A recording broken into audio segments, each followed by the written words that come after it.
ہدایت از قلم عین نون الف۔ ان کی بیٹی نے اپنی 8 سالہ زندگی ان کے سامنے کھول کر رکھ دی تھی۔ اس کا شوہر اچھا انسان تھا، وہ خوش تھی اپنی زندگی میں، مگر والدین اور بھائیوں کی نفرت اسے چین نہیں لینے دیتی تھی۔ شادی کے 2 سال بعد اللہ نے اسے ایک بیٹی سے نوازا تھا۔ اس کے باپ نے اپنا گھر بیٹی کے نام کر دیا تھا اور صدر بازار والی دکان اس کے نام۔ شادی کے 8 سال بعد جب وہ تینوں کسی دعوت میں جا رہے تھے تو راستے میں ہی ان کا جان لیوا ایکسیڈنٹ ہو گیا۔ اس کے شوہر کی جگہ پر ہی موت واقع ہو گئی تھی۔ اس کی حالت بھی نازک تھی۔ اس کی بیٹی کو کچھ ہی چوٹیں آئی تھیں، مگر اس کے چاچا چاچی کی آنکھوں میں پلتا لالچ اسے دوسرا فیصلہ کرنے پر مجبور کر گیا، اور پھر اس نے کسی نرس سے ایک خط لکھوا کر اپنے باپ کو پوسٹ کروا دیا اور پھر ہمیشہ کے لیے آنکھیں موند لی۔ مگر جب وہ اپنی نواسی کو لینے گئے تو وہ لوگ کہیں اور جا چکے تھے، یعنی انہوں نے جانے میں دیر کر دی تھی، اور جب 6 مہینے پہلے انہیں پتہ چلا کہ وہ لوگ واپس دہلی آ گئے ہیں تو پھر انہوں نے اپنی نواسی کا سوال اس کے چاچا چاچی کے سامنے رکھا تھا۔ مگر جب اپنی نواسی کو دیکھا تو وہ پھر سے خود کو ہارا ہوا محسوس کر رہے تھے۔ آزاد ماحول اور دین سے دوری نے ان کی نواسی کو بالکل غیروں جیسا بنا دیا تھا، مگر پھر بھی وہ کوشش کرنا چاہتے تھے کہ اپنی بیٹی کی آخری التجا کو پوری کریں۔ وہ سمجھتے تھے کہ وقت ابھی ہاتھ سے نہیں نکلا، انہیں اپنے خون کو اس طرح نہیں رلنے دینا، اور جب انہوں نے اپنی نواسی کے منگیتر کو دیکھا تو اور بھی زیادہ حیران ہو گئے، جو کئی عورتوں کے ساتھ تعلق رکھنے والا بگڑا ہوا عمر دراز رئیس زادہ تھا، اور اب جو کام وہ کر کے آئے تھے اور جس کے بھروسے کر کے آئے تھے، اس سے بات کرنے کی خود میں ہمت نہیں جٹا پا رہے تھے، اور وجہ تھا ان کے پوتے کا ہر حقیقت سے واقف ہونا، مگر پھر بھی انہیں یہ رسک لینا تھا۔ موہت، یہ فائلز تم کمال خان کے پاس لے کر جاؤ، کل کی میٹنگ بھی ارینج کر لو۔ یہ کافی بڑا پروجیکٹ ہے، ہمیں بہت احتیاط کرنی ہوگی، اور دھیان رہے فاروق شیخ کو یہ بات نہیں پتہ چلنی چاہیے، ورنہ ہمیں ہرانے کے لیے وہ پھر ان لوگوں کو نقصان پہنچانے کی کوشش کرے گا۔ جی بھائی، حذیفہ بھائی نے میٹنگ کی تیاری تو کر لی ہے، بس یہ فائل اپروو ہو جائے انشاءاللہ، پھر کچھ دن میں یہ پروجیکٹ ہم شروع کر دیں گے۔ اوکے، نماز کا وقت ہو گیا ہے، نماز پڑھ کر نکلنا۔ لیپ ٹاپ بند کر کے وہ اب سارے سسٹم آف کر رہا تھا۔ بھائی، ایک بات پوچھوں؟ اب دونوں اپنی ہی کمپنی میں بنی مسجد کی طرف جا رہے تھے۔ دادا جان 2-3 دن سے بہت پریشان ہیں، کھانا پینا، آرام، سب میں بہت بے احتیاطی ہو رہی ہے، کیا وجہ ہو سکتی ہے؟ موہت کے پوچھنے پر اس کا دھیان بھی کسی طرف گیا تھا۔ وہ ان سے تفصیلی بات کرنا چاہتا تھا، مگر جو کام اس نے شروع کیا تھا اس کی وجہ سے اس کے پاس سر کھجانے کی بھی فرصت نہیں تھی، مگر آج ان سے بات کرنے کا وہ پکا ارادہ کر چکا تھا۔ آج کرتا ہوں انشاءاللہ ان سے بات۔ اور یہ حذیفہ کہاں ہے؟ یہ نہیں آیا نماز پڑھنے؟ ہم یہاں ہیں جناب۔ اس کے کندھے پر ہاتھ رکھے اسے اپنی طرف متوجہ کیا۔ ہو گئی بات؟ ہاں ہو گئی، اور کل شام کو ہی وہ لوگ تمہارا پورا پلان جاننے آ رہے ہیں۔ 8 بجے تک تیاری بھی پوری ہو گئی ہے، اب بس اللہ کامیابی دے انشاءاللہ۔ سارا اسٹاف اب مغرب کی نماز پڑھ رہا تھا۔ یہ روزانہ کا معمول تھا، وہ لوگ ظہر، عصر اور مغرب کی نماز یہیں ادا کرتے تھے، کبھی کبھار عشاء بھی ہو جاتی تھی۔ بہت سے لوگ اس فیصلے کی وجہ سے نمازی بن گئے تھے، جنہیں یہ شکایت رہتی تھی کہ کام کی وجہ سے نماز نہیں ملتی، اب وہ شکایت بھی ختم ہو گئی تھی۔ سب اس کے احسان مند تھے کہ اس اقدام کی وجہ سے ان کی ایک بھی نماز قضا نہیں ہوتی۔ میں جا رہا ہوں بھائی، ایک اور کام سے کہیں جانا ہے، دیر بھی ہو سکتی ہے، آپ امی کو بتا دینا۔ موہت فائل لے کر کمال خان سے ملنے کے لیے نکلا تو یہ دونوں بھی گھر کی طرف روانہ ہو گئے۔ ہاں بھائی، سنا ہے شادی کی پلاننگ ہو رہی ہے؟ حذیفہ اپنے فارم میں آ چکا تھا۔ تو کیا نہیں کرنی چاہیے؟ بالکل کرنی چاہیے۔ اب یہ بتاؤ کون ہے وہ خوش نصیب؟ کیوں، تمہیں کیا کرنا ہے جان کر؟ انداز میں لاپرواہی تھی۔ مجھے تو کچھ نہیں کرنا، بس جاننا تھا تم جیسے خوش انسان سے کس کی قسمت پھوٹ رہی ہے۔ تو پھر منہ بند رکھو، اس بارے میں مجھے بھی کچھ نہیں پتا۔ جب شادی ہوگی تو تم محروم نہیں رہو گے۔ اور اب نو مور کوشچنز۔ اسے منہ کھولتا دیکھ کر اس نے اسے بیچ میں ہی ٹوک دیا۔ جانتا تھا وہ بات پر بات نکالتا نہ جانے کہاں لے جائے گا، اور فی الوقت وہ دادا جان کی پریشانی جاننے کے لیے خود کو تیار کر رہا تھا۔ اللہ کرے تمہاری شادی اسی لڑکی سے ہو جائے جو اس دن میکڈی میں تھی، شاید اپنی اوپن لینگویج سے وہ تمہیں کچھ عقل دے دے۔ تم جیسے خڑوس بندے کے لیے وہی جچے گی۔ اب تو یہ میری دل سے دعا ہے۔ اس نے دل کے پھپولے پھوڑے تھے۔ اکثر پرسنل میٹر چھپانے پر وہ اسے ایسے ہی بددعائیں دیتا تھا، یہ سوچے بغیر کہ قبولیت کی گھڑی کوئی بھی ہو سکتی ہے۔ اس کی اس بددعا پر اس نے سڈن بریک لگایا تھا، جسے حذیفہ کا سر ڈیش بورڈ سے لگتے لگتے بچا۔ کیا کر رہے ہو یار، اب کیا جان لوگے؟ اس نے جھنجھلا کر ولید کی طرف دیکھا تھا، جس کا چہرہ ضبط سے سرخ ہو رہا تھا، جیسے وہ بامشکل اپنے غصے کو کنٹرول کیے ہوئے ہے۔ حذیفہ کو اس کے غصے سے اس پل خوف آیا تھا۔ سوری یار، میں تو شٹ اپ۔ اس کے دھار پر حذیفہ ایک دم خاموش ہوا تھا۔ بات بھی پوری کہنی نہیں دی تھی۔ اترو نیچے۔ اسٹیئرنگ پر گرفت مضبوط کر کے بغیر اس کی طرف دیکھے اس نے حذیفہ کو باہر نکلنے کا حکم دیا۔ اچھا سوری یار، مگر اتنی ٹھنڈ میں کس سے لفٹ لیتا پھروں گا؟ وہ منمنایا۔ آئی سیڈ لیو مائی کار۔ اس کے چلانے پر وہ فوراً باہر نکلا تھا اور اس کے اترتے ہی ولید حسن گاڑی کو اسپیڈ پر ڈال کر بھگا لے گیا تھا۔ یا اللہ، اب کیا میں نے اتنا غلط کہہ دیا تھا جو وہ مجھے بیچ راستے میں اتار گیا؟ کسی نہ کسی سے تو ہوگی اس لڑکی کی شادی، اب اتنی بھی بری نہیں تھی۔ یا اللہ، مگر تم مت کروانا اس لڑکی سے اس خشک انسان کی شادی جو صرف دعا دینے پر اتنی بری سردی میں بیچ راستے میں اتار گیا ہے۔ اس سے شادی ہونے پر تو وہ میری جان ہی لے لے گا۔ اس نے جھرجھری لے کر آسمان کو دیکھ کر جیسے التجا کی تھی۔ کیا ہوا زلفا؟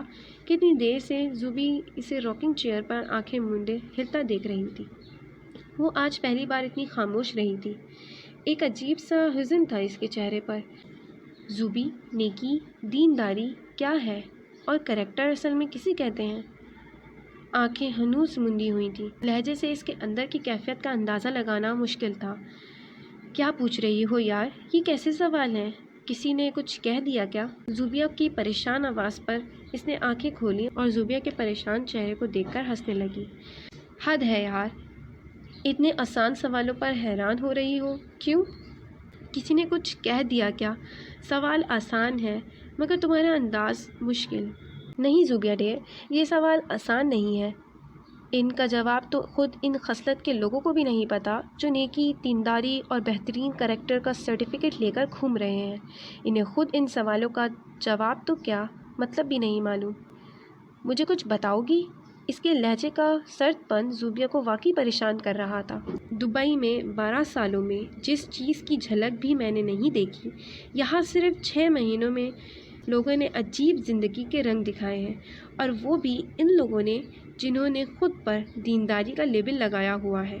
کتنی حقارت، کتنی نفرت وہ لوگ ماڈرن لوگوں سے کرتے ہیں۔ ہم کہاں غلط ہیں زوبی؟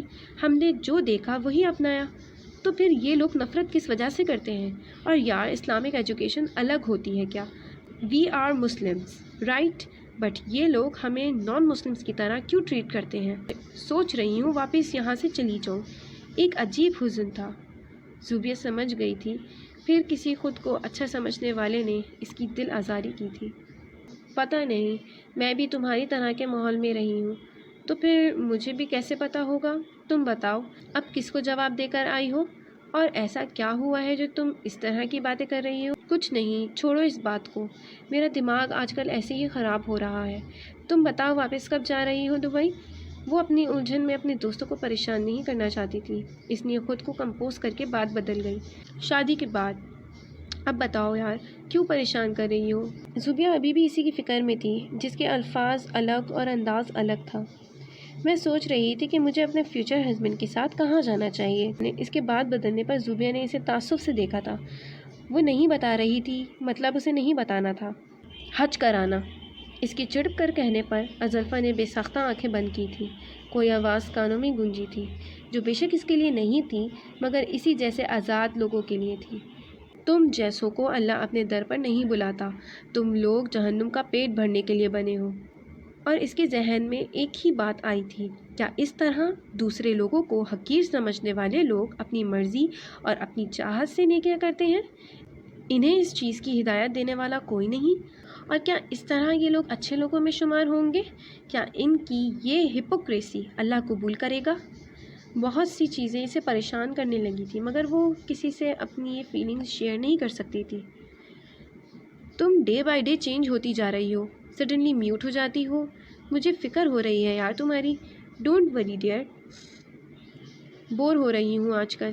چلو کلب چلتے ہیں، سب کو کال کر دو۔ چلو تمہاری شادی کی پارٹی کرتے ہیں۔ اسے بھی شاید یہی مناسب لگا تھا۔ شادی کے نام سے ایک بے نام سی اداسی پھر اس میں سرایت کرنے لگی تھی۔ اس بے سکونی کو نظر انداز کرتی وہ کلب جانے کے لیے تیار ہونے لگی تھی۔ حذیفہ کی باتوں سے اسے اتنا غصہ آیا تھا کہ اس نے گھر میں بھی کسی سے ٹھیک سے بات نہیں کی تھی۔ جلدی جلدی کھانا کھا کر وہ اپنے کمرے میں آیا تھا اور اب کچھ فائلز کھول کر پروجیکٹ کی تیاری کرنے لگا۔ یہی چیز اس کا دھیان اس طرف سے ہٹا سکتی تھی۔ کچھ دیر بعد وہ پوری طرح اپنے کام میں منہمک ہو چکا تھا۔ السلام علیکم بھائی، کیا آپ بزی ہیں؟ اس کی بہن زینب نے دروازے سے ہی پوچھا تھا۔ کیا ہوا بیٹا، کوئی کام تھا؟ اس کے سلام کا جواب دے کر اسے ہاتھ سے اشارے سے اندر بلایا تھا۔ اپنے سے 5 سال چھوٹی بہن سے وہ ایسے ہی شفقت سے پیش آتا تھا اور اس کی بھی اپنے بھائی میں جان تھی۔ جی، وہ دادا جان نے کہا تھا کہ جیسے ہی آپ فری ہوں تو ان سے مل لیں، ضروری بات کرنی ہے۔ اوکے۔ وہ اپنا کام جلدی جلدی ختم کرنے لگا۔ دادا جان کا حکم ایسے ہی بجا لاتا تھا وہ۔ السلام علیکم دادا جان۔ وعلیکم السلام۔ تم تو بھائی بہت بزی ہو گئے ہو، فرصت ہی نہیں ہے بات کرنے کی بھی۔ اپنے ہاتھ میں پکڑی کتاب سائڈ پر رکھ کر وہ سیدھے ہو کر بیٹھے۔ بس اسی پروجیکٹ میں بزی ہوں۔ آپ تو جانتے ہیں کہ ابو اور چچا جان کی کتنی کوشش تھی اس کو کرنے کی۔ اب اللہ کے کرم سے کل اپروو بھی ہو جائے گا انشاءاللہ۔ اب بتائیں کیا وجہ ہے پریشانی کی؟ ان کے پیروں کو ہلکا ہلکا دبانا شروع کیا۔ یہ ان سب بہن بھائیوں کی عادت تھی، جس بھی بزرگ کے پاس بیٹھتے ان کے ہاتھ پیر کو نرم ہاتھوں سے دبانا شروع کر دیتے۔ تم سے پوچھے بغیر میں نے تمہارا رشتہ طے کر دیا ہے۔ انہیں سیدھے سیدھے بات کرنا ہی پسند تھا، تمہید کم ہی باندھتے تھے۔ واٹ؟ بات اس کی سوچ سے ہی الگ تھی، اس لیے حیرانی بجا تھی۔ تمہیں کوئی اعتراض ہے؟ اس کی حیرانی کو دیکھ کر سوال کیا۔ نہیں دادا جان، میرے حق میں کیے گئے آپ کے سارے فیصلے بالکل صحیح ہوتے ہیں، مگر میں ابھی شادی کی پوزیشن میں نہیں ہوں، سر کھجانے کی فرصت بھی نہیں ہے۔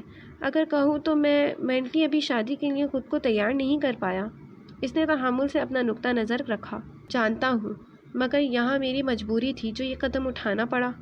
ایک فرض کی ادائیگی، کسی کی امید، خود سے کیا ہوا ایک وعدہ پورا کرنا تھا، جس کے لیے میں تمہارے علاوہ کسی اور پر اس معاملے میں بھروسہ نہیں کر سکتا تھا۔ شادی ویسے ہی ہو جائے گی جیسے تم چاہو گے۔ ان کی بات سے اس کے دل میں خطرے کی گھنٹی بجی تھی۔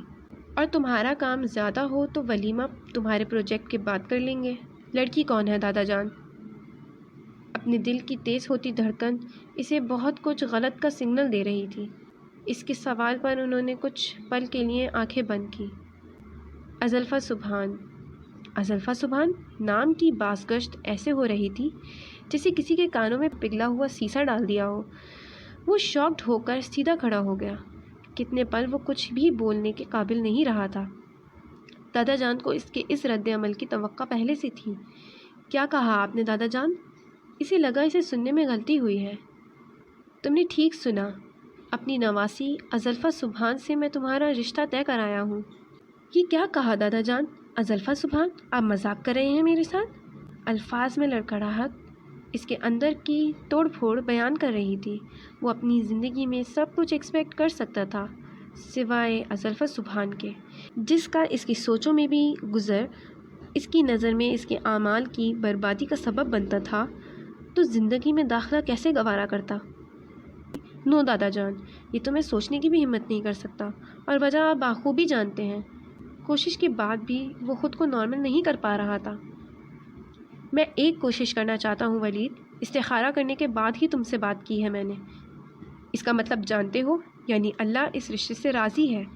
ان کی دلیل سے بھی وہ قائل نہیں ہوا تھا۔ میں نہیں کر سکتا دادا جان، کرنا تو بہت دور کی بات، میں سوچ کر بھی خود کو گناہگار سمجھوں گا۔ کیسی نفرت تھی اس کی ازلفا سبحان سے! کیا تمہیں مجھ پر اور اللہ پر یقین نہیں؟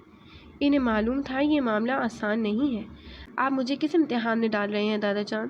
وہ ایک کریکٹر لیس لڑکی ہے، افیئرز ہیں اس کے، شراب پی کر گھومتی ہے وہ، کل بھی ویسٹرن کلب میں تھی اپنے اس گھٹیا کزن کے ساتھ۔ میں اس سے شادی نہیں کر سکتا جس کو دیکھ کر ہی میرا اس کے ٹکڑے کرنے کو جی چاہے۔ اس کے لالچی چاچا چاچی نے اسے ایسا بنا دیا ہے، وہ لوگ اس کی زندگی تباہ کر دیں گے۔ ابھی بھی وہ لوگ ایک کرپٹ عمر دراز شخص سے اس کا رشتہ طے کر آئے ہیں، جو رشتہ کم اور سودا زیادہ ہے۔ تم بچا لو اسے۔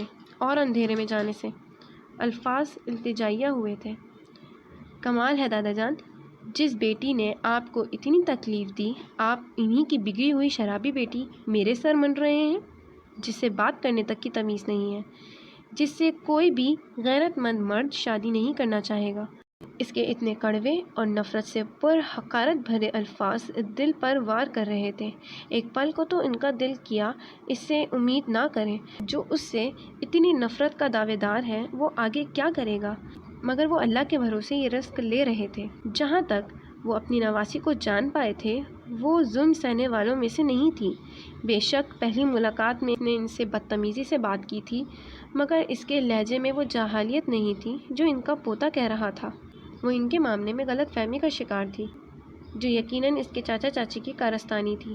ہاں، کیونکہ جو میں دیکھ رہا ہوں وہ تم نہیں دیکھ رہے ہو۔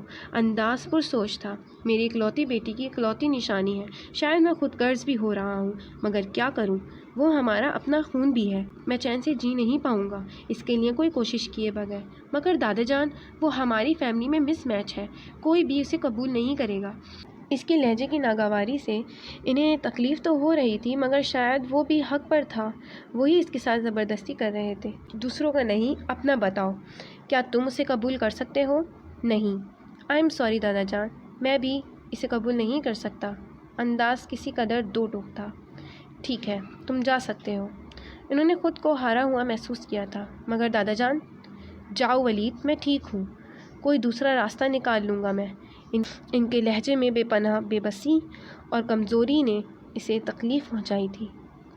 مگر وہ کیا کرتا جسے عام رشتہ بھی وہ رکھنا نہیں چاہتا؟ اس سے خاص رشتہ بنانے کی ہمت کہاں سے لاتا؟ جاؤ ولید، وہ ہارے ہوئے جواری کی طرح آنکھیں مون گئے تھے۔ انہیں احساس ہوا تھا کہ وہ اس کا رشتہ دے کر غلط کر آئے ہیں۔ موہت کا نکاح تو اس کی ماں کل ہی طے کر چکی تھی۔ آذر چھوٹا تھا، بے بسی کا ایک آنسو آنکھ سے نکل کر کنپٹی میں جذب ہوا تھا اور دروازے سے پلٹ کر دیکھتا ولید حسن اس پر خود سے ہار گیا تھا۔ معافی چاہتی ہوں ابا جی، مگر میں ایسی لڑکی کو کیسے اپنی بہو بنا لوں جس کی ماں نے سالوں پہلے اپنی منہ زور خواہش کے آگے آپ کا سر جھکایا تھا، جس کے غم میں روتے روتے اماں جی اس دنیا سے چل بسیں۔ ایسی ماں کی بیٹی کے کیا رنگ ڈھنگ ہوں گے، جو رہی بھی ایک آزاد ملک میں ہے۔ آسیہ حسن کا اعتراض بھی دو ٹوک تھا، اور صرف وہی نہیں، ہر کوئی ان کے فیصلے کے خلاف تھا۔ سب کی آنکھوں میں ناگواری واضح تھی۔ جس لڑکی کو ان لوگوں نے دیکھا بھی نہیں تھا، اس کے لیے ابھی سے اتنی نفرت، اس کو دیکھ کر ان لوگوں کا کیا حال ہوگا۔ فکر مند نظریہ تھا۔ میں دادا جان کا فیصلہ مان چکا ہوں امی، آپ لوگ بھی مان جائیں، کہہ کر وہ رکا نہیں تھا، گھر سے ہی باہر نکل گیا تھا، اور سب گھر والے اس کے فیصلے پر ششدر کھڑے رہے تھے۔ سب کو معلوم تھا ولید حسن اپنی زبان سے پیچھے نہیں ہٹتا تھا۔ اس کے جانے کے بعد انہوں نے ان لوگوں سے کچھ بات کی تھی جسے سن کر بھی وہ لوگ کشمکش کا شکار تھے۔ کیا تم لوگ میرے لیے بھی اپنے دلوں کو نرم نہیں کر سکتے؟ سب پر ایک نظر ڈال کر انہوں نے پوچھا تھا۔ ہمیں منظور ہے ابا جی، ہم جانتے ہیں آپ کے فیصلے غلط نہیں ہوتے، ہم آپ کے ساتھ ہیں۔ ان کے دونوں بیٹے ان کے ساتھ آ کھڑے ہوئے تھے۔ باپ کی بے بسی دیکھنا ان کے بس میں نہیں تھا۔ ان کی دیکھا دیکھی باقی لوگوں نے رضامندی تو نہیں دی، بس خاموش ہو گئے تھے۔ مگر دادا جان، بھائی کی شادی اتنی سمپل، ہمارے کتنے خواب تھے۔ زینب کی بات پر ایک پھیکی سی مسکراہٹ ان کے چہرے پر آئی تھی۔ وہ بھی کر لینا پورے بیٹا، اپنے دوسرے بھائیوں کی شادی میں۔ ولید خود یہ شادی سادگی سے کرنا چاہتا ہے۔ اچھا دادا جان، ہماری بھابھی کیسی ہیں؟ بھائی کی طرح دیندار ہے نا؟ دیکھنے میں کیسی ہیں؟ ان لوگوں کے بڑھتے سوال اور تجسس ان کے اندر ویرانی پیدا کر رہے تھے۔ وہ کیا جواب دیتے؟ آگے چل کر یہ رشتہ کون سا موڑ لیتا وہ خود بھی جاننے سے قاصر تھے۔ ولید حسن کی شرط کیا شکل اختیار کرتی، یہ تو قسمت ہی بتانے والی تھی۔ تم واقعی بڑے کمینے ہو یار، اتنی سی بات پر مجھے اس ویران راستے میں اتار آئے۔ جانتے ہو کتنی مشکل سے لفٹ ملی تھی، اگر کچھ اونچ نیچ ہو جاتی تو کیا منہ دکھاتا میں لوگوں کو، مگر تم نے ثابت کر دیا دوست سالے کمینے ہی ہوتے ہیں۔